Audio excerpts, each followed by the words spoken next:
Good morning, and good morning to our streaming viewers as well this morning. So I want to just connect some dots before we really get going today. Just as a reminder, January, our theme was about God is all that is.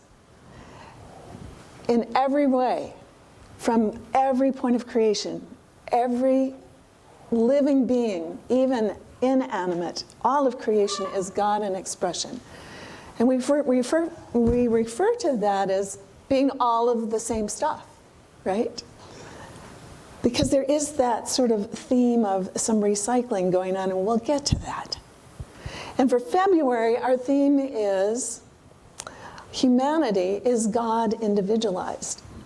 So we're going from God is all that is down to, okay, let's take a look at our species and realize that because God is all that is, we are also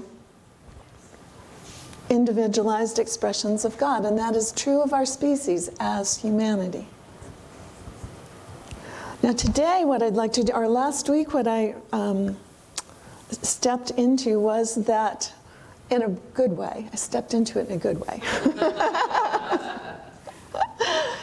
Is that sometimes it can be confusing when we say God is all it is and we look at all the unpleasant things going on in the world and we think, really, is that God? And we can get confused because we have this concept of God being this presence, this source of all life that is most high, most pure, and always and only unconditionally loving, always responding, always pouring forth without question, without measure. And so how do we put those two things together in terms of what's going on out in the world that does not look like that, and yet we have this idea that God is all there is? And we have to remember this. There's that joker, that wild card, that's called free will, that we have. And so sometimes when we go into separation from God, we choose to do something that may not be in alignment with what God is. And in essence, what that is saying is, there's some things we bring on ourselves by the choices we make, but we are still God in expression. And so for all those times, that we may ask ourselves, why am I here? What am I doing here? What's my purpose in life? I would suggest, let's just ask ourselves this instead. Who am I? If I ask myself, who am I, and I say I'm God in expression,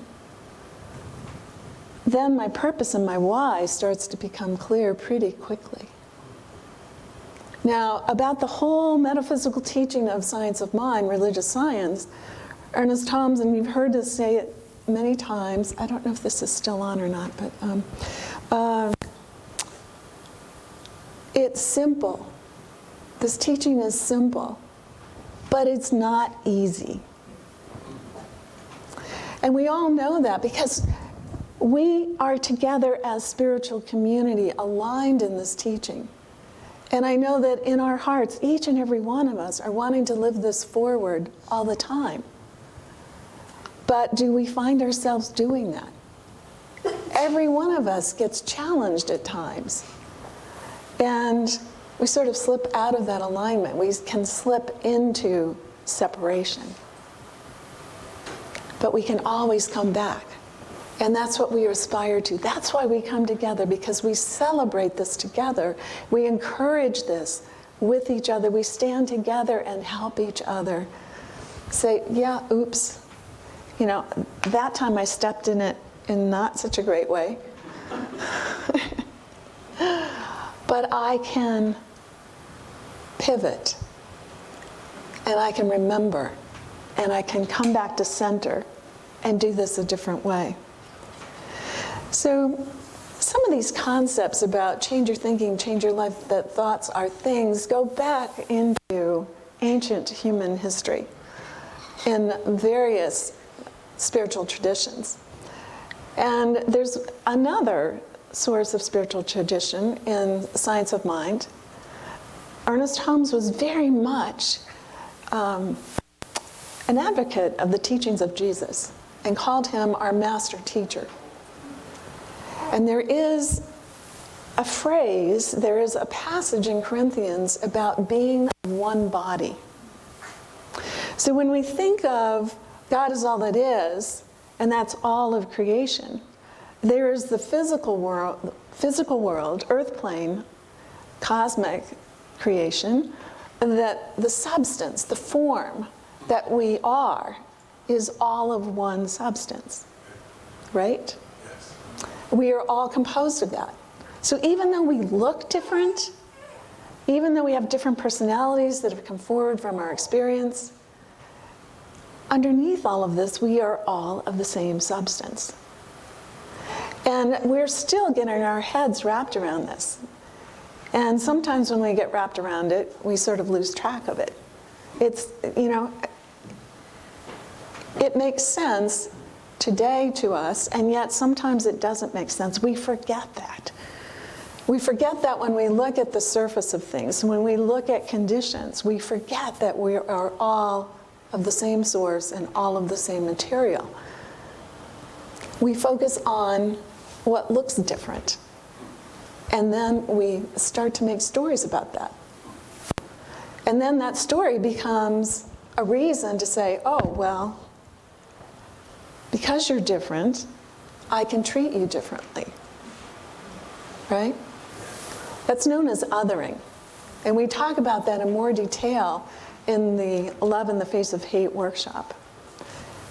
But going back to it, when we remember that we're all of the same stuff, let me also say that that's in the physical realm, and we know that whatever is in form is first in thought, is first in mind, is first in the level of God consciousness. So that means we are all one at that divine level. And we take that as our principal truth, that we are, as God in expression, all of that oneness. And each of us gets to show up and be a unique individualization. That's what brings the interest to life, right? If we had the same blah noodles without sauce, every meal, if all the flowers were all the same color, and those noodles only had one flavor, right? And there was always only one car, or there was always only one bird. I mean, it would get really downright boring, wouldn't it? So we actually thrive on difference. That's what brings joy. That's what brings fascination, interest, and spark to life. Another type of spark, Jody. Right? But we have to remember that it's first in that divine order before it's in form.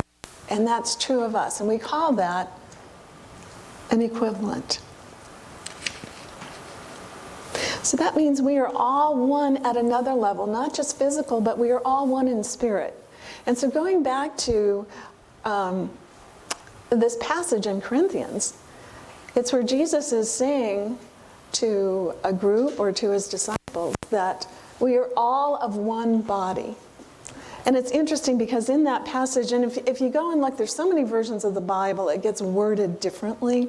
So there's not a quote to go to. But he talks about, the hand is not the same as the ear. The foot is not the same as another part of the body. And yet we are all of one body. That is that physical form that is the God stuff of which we are. But we are also one in spirit. So I want to pause here for a second, and I have some, I'm going to just put this away here for a second. So I'm going to ask you this. I'm going to read some quotes and see if you can guess who said these.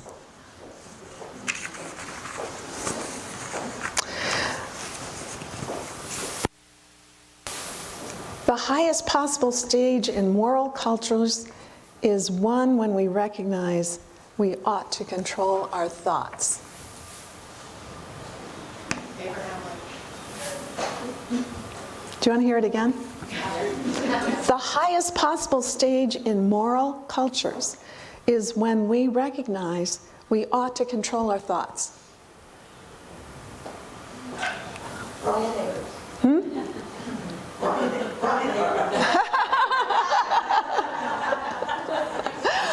Okay, are you ready? Ready. Charles Darwin. It is the long history of those who have learned to collaborate and improvise most effectively that have prevailed.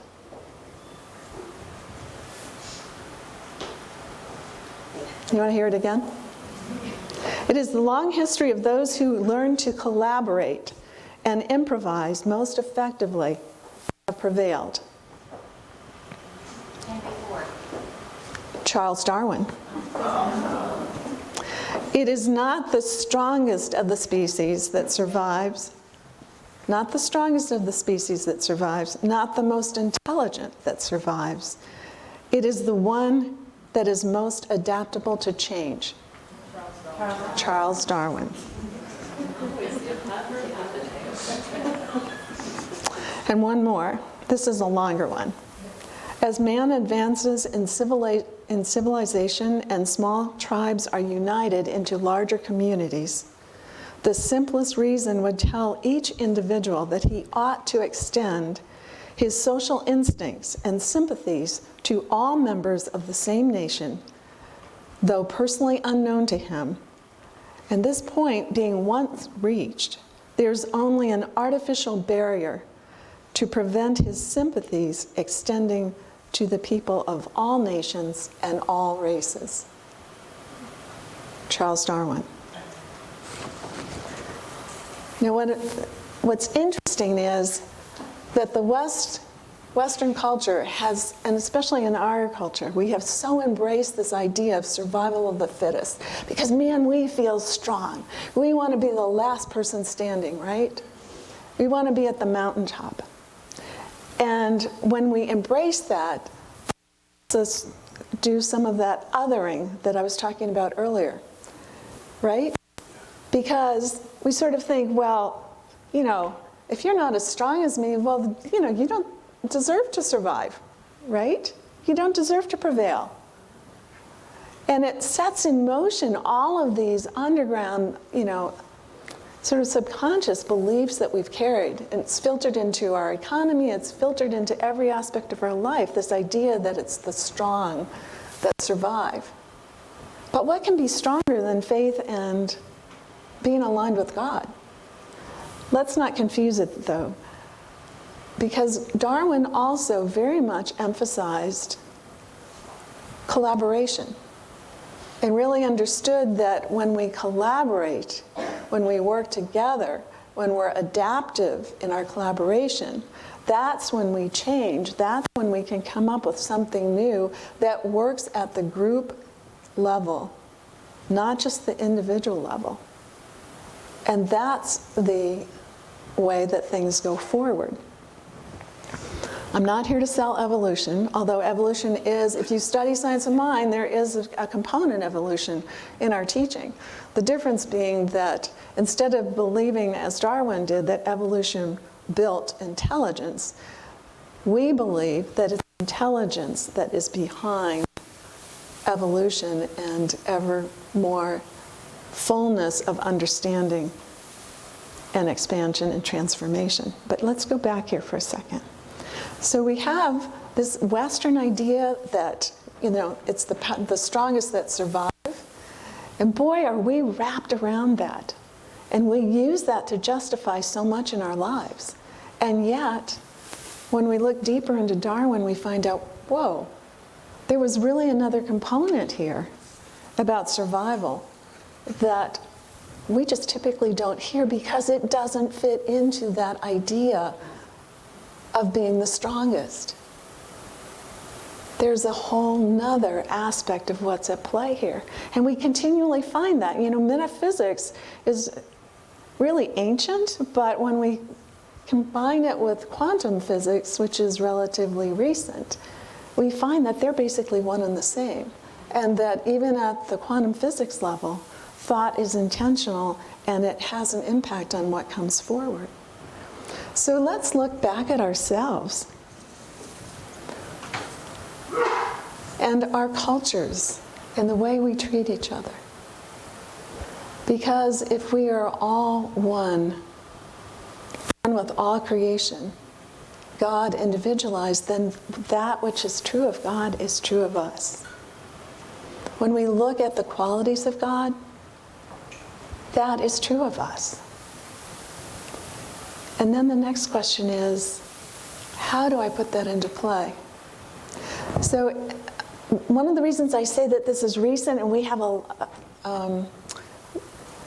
we're not used to these concepts yet, and how to put them into play. I remember 15 years ago or so, I was asked to do a research study for an alternative energy company. And it's right when the alternative energy companies were getting started. And it was sort of a new concept. And one of the major parts of that study was to see, would people agree to pay more if it was a green energy source, a sustainable energy source. But I started hearing something else when I was listening to the people in the focus groups. And what was interesting was, well, they'd start asking me, well, where's this energy being produced?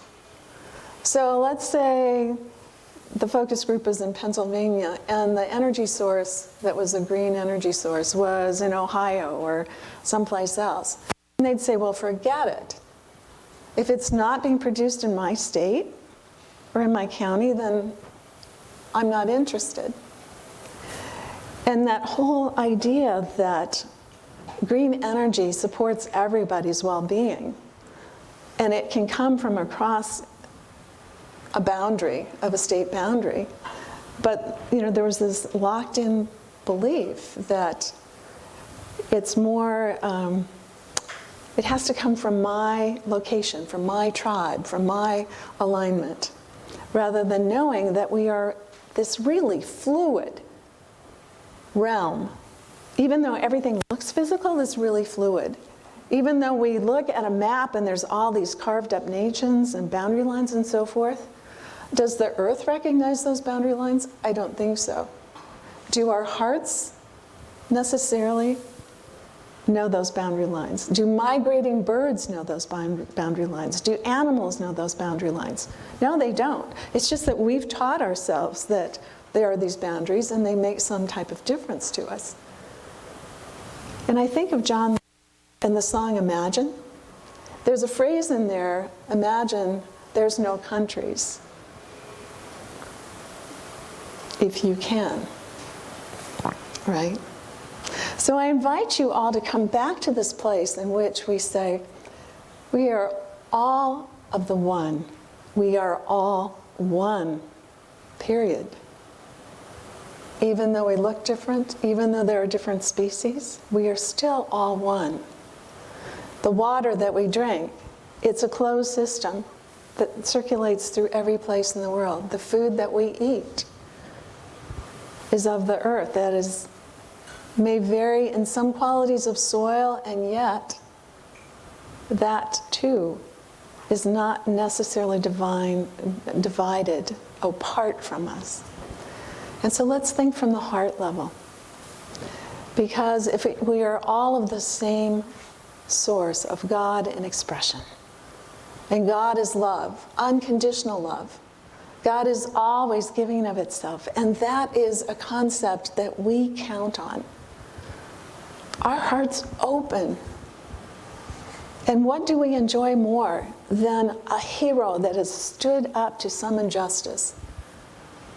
Somebody who has stood up and defended those who were of less status in the human pecking order. Even children, there are a number of child development studies with babies that are to 1 year old. And their sense of altruism and their sense of some injustice being enacted. It's amazing. We are hardwired.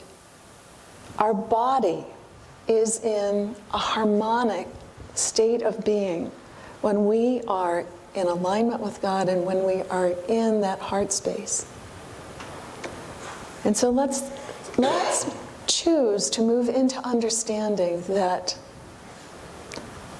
the good of everyone, or that good for everyone is good at all levels. I don't know if I'm saying that the right way. I hope you're getting it. That let's realize what is, I guess my question is this: what stops us? What stops us is false beliefs. What stops us are the false beliefs that turn into fears, that there's not enough, or somebody isn't worthy. That othering starts to filter in there. So let's start unraveling that. Let's start weaving a new tapestry that is really heart-centered throughout all of humanity. Let's know that none of us are disposable. Let's know that none of us are less than. And let's reweave that heart center, that God that we know is a healing presence, that we know is the presence that is inviting, that is inclusive, and through which all things can be resolved in ways that support the highest and greatest for everyone. That is the truth of who we are. And so let's have the courage and the willingness. It's simple, it may not be easy, but moment by moment, day by day, we can make those choices to say, wait a minute, I'm used to going in this direction. I'm used to responding this way. But I can do it differently this time. And what's at stake? Why am I here? Who am I? And let me step up behind that and be love in action. Namaste. I invite you to join me in prayer.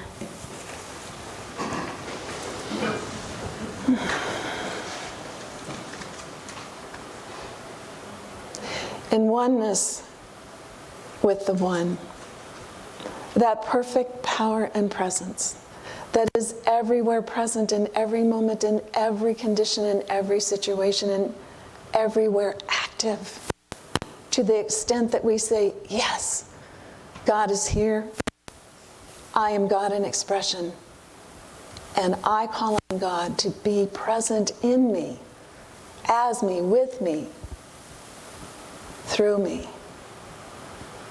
That infinite power and presence that is absolute wisdom, absolute glory, absolute intelligence, and always and only loving.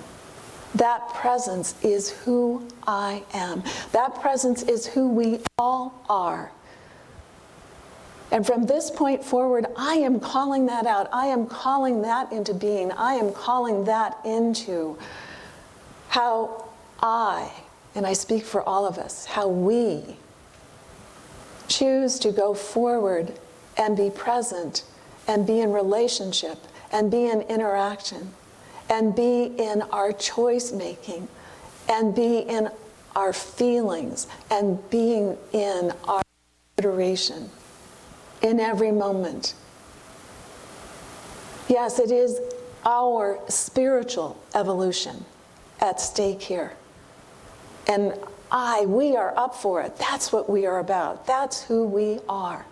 To bring this God presence, God consciousness, ever more clearly into the world as a healing presence, ever more consistently, the way that we are with each other and for each other, treasuring each other, despite the differences, rather celebrating those, enjoying those, and realizing this is the spark and spice of life.